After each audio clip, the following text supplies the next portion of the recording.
पिछले पार्ट में हम पढ़ चुके हैं कि बुढ़िया जो है, अंधी बुढ़िया के बेटे को काफ़ी तेज बुखार है, तो वह क्या है उस डॉक्टर के पास जाना है, इलाज करवाना है, इसलिए वह क्या है सेठ बनारसी दास के पास जाती है। 2 साल तो क्या है बहुत अच्छे से बीत जाता है। वो अपना उसका जो धन संपत्ति था, मतलब जो हांडी था, पूंजी वाला हांडी, वो क्या है सेठ बनारसी दास के पास वो रखी हुई थी। तो उसी में से जमा पूंजी से कुछ पैसे वह लेने के लिए उनके घर जाती है। मगर जब वो मांगती है और गिड़गिड़ाती है कि भगवान के नाम पर कम से कम 5-10 रुपये दे दीजिए, डॉक्टर के पास जाना है, सेठ जी क्या है साफ इनकार कर देते हैं, क्रुद्ध हो जाते हैं और कहते हैं कि मेरे पास तुम्हारा कोई पैसा नहीं है। अब अंधी बहुत गिड़गिड़ाती है, पर उन सेठ जी के ऊपर उन पर कोई असर नहीं पड़ता। तब वह क्या है वहाँ से दुखी होकर लौट पड़ती है और उसे दुआएं देती हैं कि भगवान आपका भला करे। उसके आगे हम पढ़ेंगे, यह आशीष न था, आशीष यानी आशीर्वाद, यह आशीष न था बल्कि एक दुखिया का श्राप था। तो वह आशीर्वाद न होकर एक श्राप में बदल गया। बच्चे की दशा बिगड़ती गई। अब क्या हुआ, बच्चा जो है उसकी हालत बिगड़ती जाती है। एक दिन उसकी अवस्था बहुत चिंताजनक हो गई और इस प्रकार के एक दिन काफ़ी उसकी हालत बिगड़ गई तथा प्राणों के लाले पड़ गए। पता नहीं ये बालक जिएगा कि नहीं, उसके प्राणों के लाले पड़ गए। बुढ़िया बहुत बुरी तरह से घबरा गई। उसके जीवन से बुढ़िया भी निराश हो गई। अब बुढ़िया भी काफ़ी निराश हो गई। सेठ जी के अनुचित व्यवहार पर उसे रह रहकर क्रोध आता था। अब उसे सेठ जी के ऊपर क्रोध भी आ रहा था कि उसी की जमा पूंजी है, उसने हांडी रखने को दिया था शहर में, मतलब उसने काफ़ी नाम भी सुना था कि वे बहुत बड़े देशभक्त हैं, देवभक्त हैं, ठीक है, बहुत बड़े धर्मात्मा हैं। अब अपना ही जमा पूंजी लेने गई है, उसमें से कुछ पैसे लेने गई तो सेठ जी मना कर देते हैं। इसीलिए क्या है उसे सेठ जी के ऊपर बहुत क्रोध भी आ रहा था। सोचती इतना धनी व्यक्ति है, 2-4 रुपए दे देता तो क्या चला जाता, अगर 2-4 रुपए दे देता तो क्या होता। और फिर मैं उससे कुछ दान नहीं मांग रही थी। बुढ़िया क्या सोचती, मैं तो कोई दान तो नहीं मांगने गई थी, मैं अपना ही पैसा जो है अपने पूंजी से जमा हुआ पैसा मांगने गई थी, अपने ही रुपए मांगने गई थी। सेठ जी ने उसे घृणा हो गई। अब क्या है सेठ जी को क्या है इससे घृणा हो गई। किससे घृणा हो गई, बुढ़िया को सेठ जी से घृणा होने लगी थी। बैठे बैठे उसे कुछ ध्यान आया तो वह सोचती है कि क्या किया जाए, कैसे पैसे लिया जाए।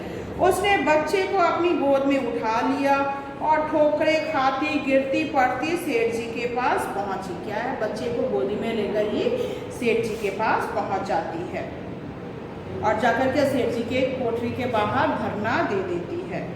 बच्चे का शरीर ज्वर से भभक रहा था, तेज मतलब ज्वर से जल रहा था और बुढ़िया का कलेजा भी। सेठ जी पधारे। अब क्या है बुढ़िया जो है अंधी बुढ़िया बच्चे को लेकर कहाँ बैठ जाती है एकदम से सेठ जी के द्वार के बाहर।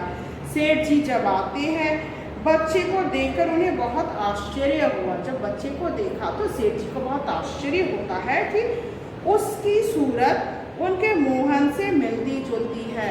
तो बच्चे का नाम क्या था, देखो मोहन, ठीक है। तो मोहन जो है, मोहन की सूरत क्या है सेठ जी के सूरत के साथ बहुत मिलती जुलती है। उन्हें स्मरण हो आया कि 7 वर्ष में जब मोहन किसी मेले में खो गया था। तो यहाँ पे क्वेश्चन आ सकता है मोहन वो मेले में खोए हुए कितने साल हो गए थे, 7 साल। तो मेले में खोए हुए 7 साल हो गए थे। 7 साल पहले क्या है मोहन मेले में खो गया था।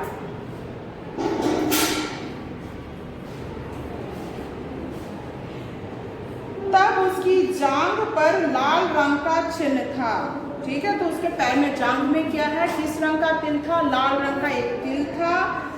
इस विचार के आते ही उन्होंने बुढ़िया के गोद के बच्चे की जांघ देखी। तो बुढ़िया के गोद में जो बच्चा था उसकी जांघ में देखी चिन्ह अवश्य था परंतु पहले से कुछ बड़ा था। उसके जांघ में जो लाल रंग का तिल था वो बड़ा हो गया था, पर लाल रंग का वहाँ पे एक चिन्ह था। उन्हें विश्वास हो गया कि बच्चा उन्हीं का है। अब सेठ जी को विश्वास हो गया ये बालक कौन है, उन्हीं का है। उन्होंने तुरंत उसे छीनकर कलेजे से चिपटा लिया। बालक को क्या करते हैं, छीन लेते हैं और अपने गले से कलेजे से चिपटा लेते हैं। शरीर ज्वर से तप रहा था, काफी तेज बुखार था। नौकर को डॉक्टर को लाने के लिए भेजा और स्वयं मकान के अंदर चले गए। नौकर से क्या कहते, जाओ डॉक्टर को बुला के लाओ, और बच्चे को गोदी में लेकर वो जल्दी से क्या करते अपने कमरे में घुसते हैं। बुढ़िया खड़ी हो गई और चिल्लाने लगी क्या कहकर, मेरे बच्चे को ना ले जाओ, मेरे रुपए तो हजम कर गए, अब क्या मेरा बच्चा भी मुझसे छीनोगे? तो मेरे जितने भी पैसे थे वो तो तुमने हजम कर दिया, क्या तुम मेरे बच्चे को भी हजम कर लोगे? मेरे बच्चे को मुझे लौटा दो, इसे कहाँ लेकर जा रहे हो? सेठ जी बहुत चिंतित हुए और कहा बच्चा मेरा है। सेठ जी क्या कहते, ये बच्चा मेरा है, 7 वर्ष पूर्व खो गया था। तो ये मेरा बच्चा जो है 7 साल पहले खो गया था, अब मिला है। क्या है, 7 साल बाद मिला है, अब इसकी नहीं जाने दूंगा। तो इस बच्चे को मैं अब नहीं जाने दूंगा। 7 साल पहले खोया था, 7 साल बाद मुझे मिला है, अब इस बालक को मैं कभी भी ओझल होने नहीं दूंगा और लाख प्रयत्न करके भी इसके प्राण बचाऊंगी। चाहे कुछ भी हो, किसी भी प्रकार मैं इस बालक की जान बचाऊंगा।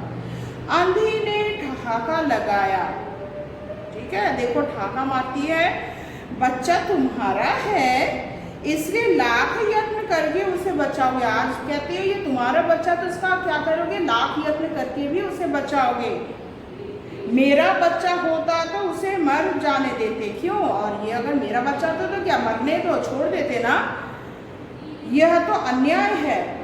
इतने दिनों तक खून पसीना एक करके उसको पाला है मैंने। क्या है, बड़ी मुश्किल से खून पसीना एक करके, बहुत मेहनत से क्या है, इस बालक को मैंने बचाया है, उसको पाला है, मैं उसको अपने हाथ से नहीं जाने दूंगी। बुढ़िया साफ कहती है कि मैं इस बालक को क्या है, अपने हाथों से बिल्कुल जाने नहीं दूंगी।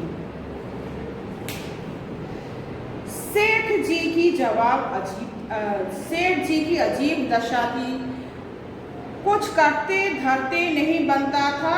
कुछ देर यही मौन खड़े रहे, फिर मकान के अंदर चले गए। बुढ़िया को समय तक खड़ी रोती रही, फिर भी अपनी झोपड़ी की ओर चली गई। अब सेठ जी क्या करे, कुछ समझ में नहीं आ रहा था। यहाँ पे अंधी जो बुढ़िया थी वह भी काफ़ी देर तक दरवाजे पर खड़ी रही, अपने बच्चे को मांगती रही, मगर जब तक कुछ नहीं मिला, दरवाज़ा भी बंद हो गया था। तो अंधी बुढ़िया क्या करती है, धीरे धीरे अपने झोपड़ी की ओर बढ़ जाती है। आशा करती हूँ आपको यहाँ तक समझ में आया होगा। बाकी मैं आपको पार्ट 5 में समझाऊंगी। धन्यवाद।